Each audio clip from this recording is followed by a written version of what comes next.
Weekend was a bit unique. We had an extra practice added. So obviously we're racing here on Monday, which is also a bit unusual. But on Friday we had an added 2.5 hours afternoon practice. That was very valuable to us because, as it turned out, Saturday was rain all day. So we basically, as it turns out, just replaced the Saturday's practice with what we had on the Friday. So for me, I started out quite slow. Wasn't really happy with the setup of the bike. My data guy wasn't available.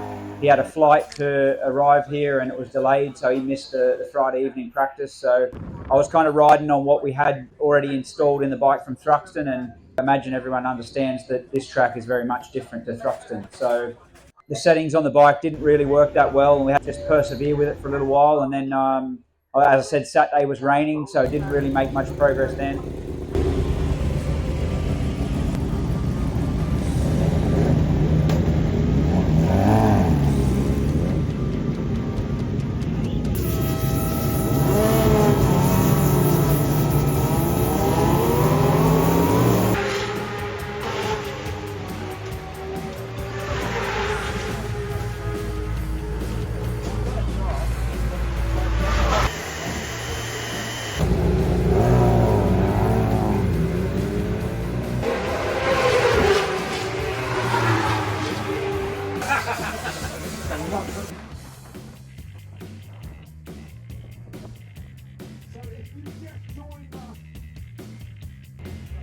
If I had to, pinpoint area that I feel like that I'm working the hardest, is sort of like Chris curve, this big, long right-hand turn through here. I feel like I'm spending a lot of time trying to manipulate the bike to try and constantly, adjust not only the steering to try and continue making the corner, but also to, the more it comes up, the more I've got grip, but the more it comes up, the less I'm steering. So it's kind of like this compromise of like try and keep the bike steering whilst sort of hanging off it as much as you can and getting it up to get grip. And that's also the last turn coming onto the straight, and then also the long right-hander coming onto the leads onto the back straight.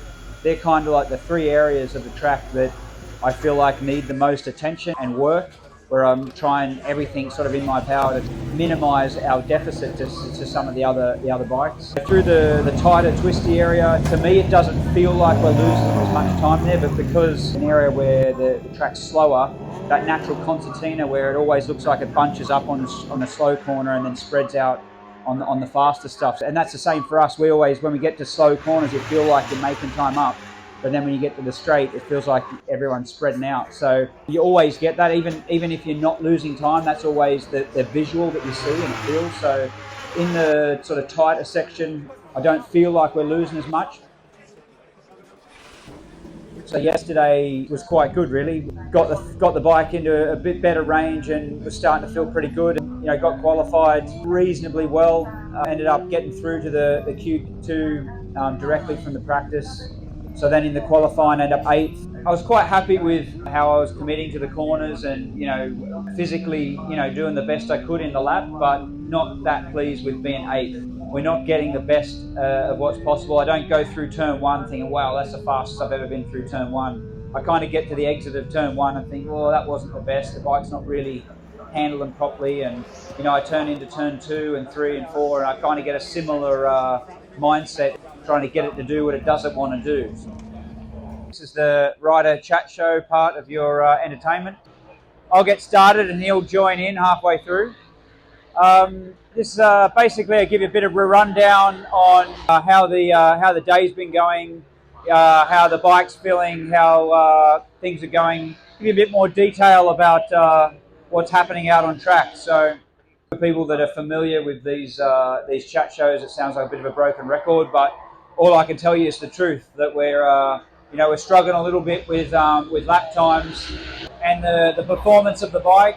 And me and Pete and the technicians and everybody involved are doing the best we can with the equipment we've got. Yeah, we can only persevere and try and go from round to round and try and improve our package. In the British Superbikes, I feel like we're a little bit disadvantaged in the fact that the World Superbike guys have got all the electronics, the traction control, launch control, a lot of these sort of rider aids that all the brands now are focusing on to try and improve the motorcycle, not only for racing, but obviously that moves through to the road bike, which then makes the road users safer, because ABS and traction control and all these sorts of things help people not to fall off their bikes. So, but in a racing sense, it also helps us go quicker. And if it's not purely just for one lap, it helps the tyre last a bit longer, so that you can maintain your lap time throughout the race and do a better race run.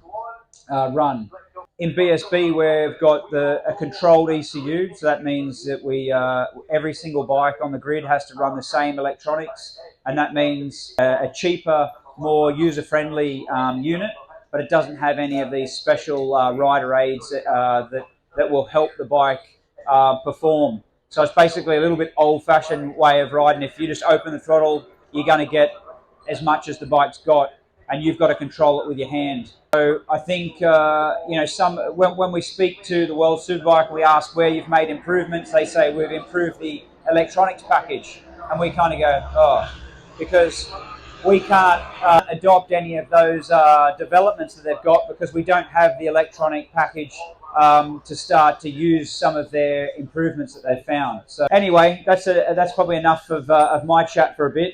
Pete's here with us now, so he can give you a bit of an idea of how things have been going for him so far. Attention.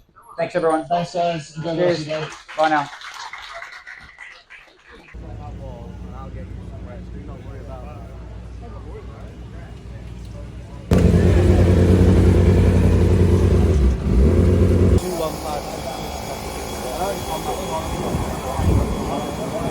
Out there, it is the Aussie, the bad boy. What about it for Josh Brooks?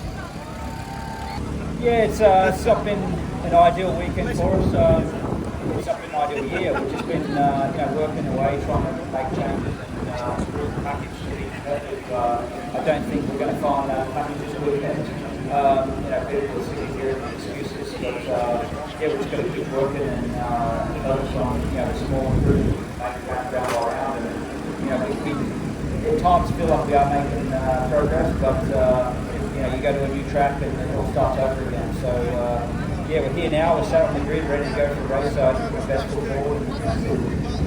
Thanks, Josh.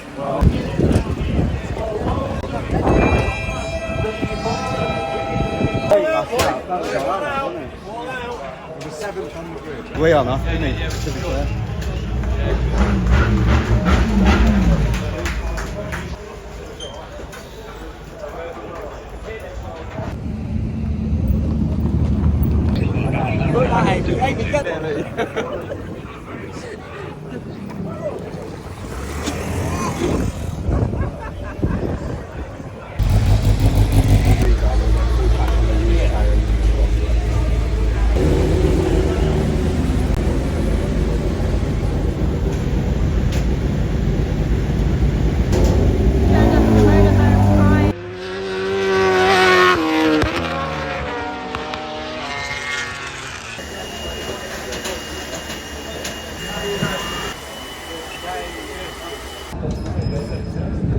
Actually pleased with 7. In the last few rounds, we haven't been anywhere near 7. So 7's still an improvement. But obviously everyone that's here, the fans, they're all used to the old days when I was winning races. I feel like we've still got it. We just haven't got the package together to put the performance together. But from this position on the grid, if I get a good start, we could even get another 7th place or even improve. So there's still positive attitude into this race.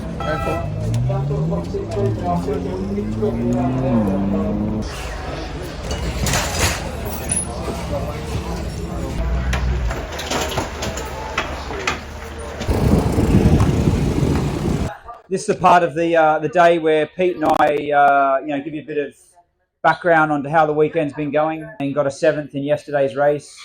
Started 7th on the grid today, and got another 7th in that race, the sprint race. So not amazing results. Pete and I have both won races around this circuit before, so when you compare to your best, for me 7th isn't really where I want to be, but sometimes we just have to accept that that's the best you can do with the materials and the situation you're in. So yeah, I'm still, remain positive and try every time we go out on the track to improve the package and make it more competitive. But yeah, it's hard to say, what we can do. There's no really big standout thing that's wrong with the bike. It's just, we give a little bit away on grip. Some of the other bikes that we rival with seem to work a little bit better on the harder tyre that we have to use this year.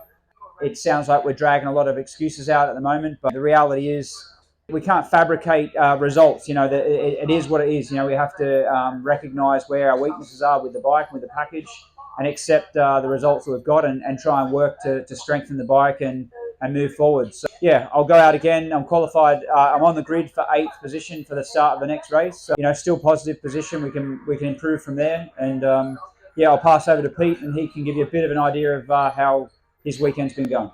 Speed of the engine and aerodynamics and so on aren't the area that we need to work. In fact, I think it's possibly because the engine has such good power is why we struggle to get off the corners. The delivery of the power is where we probably would need help. And, you look at Top Rack, he's winning in World Superbike on a BMW, but they've got all of the BMW electronics. We're in BSB, we've got a controlled ECU from Motec, which is a very basic unit.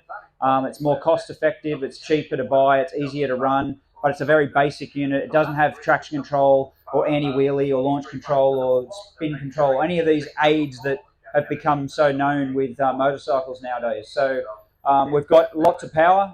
The top speed obviously proves that.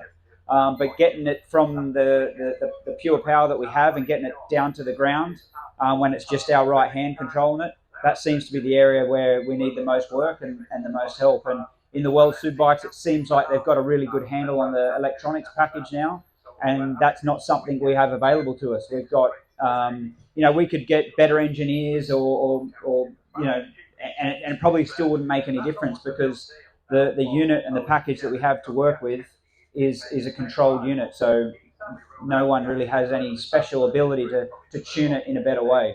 And this goes back to why the hard tyre is not good for us. Because with a hard tyre, it has less mechanical grip. No matter what you do or what you think, the harder the tyre is, the less grip there is. And this is why, me in particular, I've been a big advocate for having at least an option in BSB to have different tyres, because every bike works differently. But going to the harder tyre this year has taken grip away from us, which stops us exiting fast. And where the BMW, where we find it being a little bit weak, it's like made that even worse.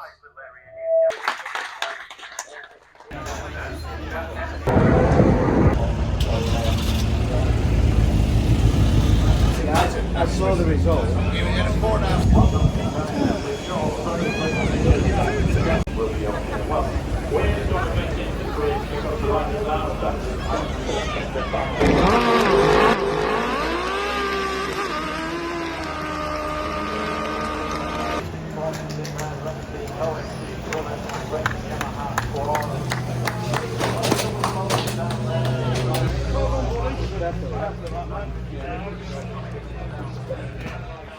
So that's Cadwell Park wrapped up.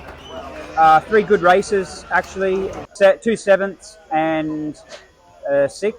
Yeah, not amazing results. Obviously, everybody would love to see on the podium at least, but, the last little while we've struggled for results in general. So I'm actually quite happy with how I rode.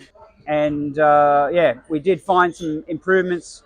The gap between us and the leaders is a lot smaller than we've had at other races. So although the result isn't fantastic, we have actually made some marginal gains. So pleased to wrap it up and head on now to Alton Park.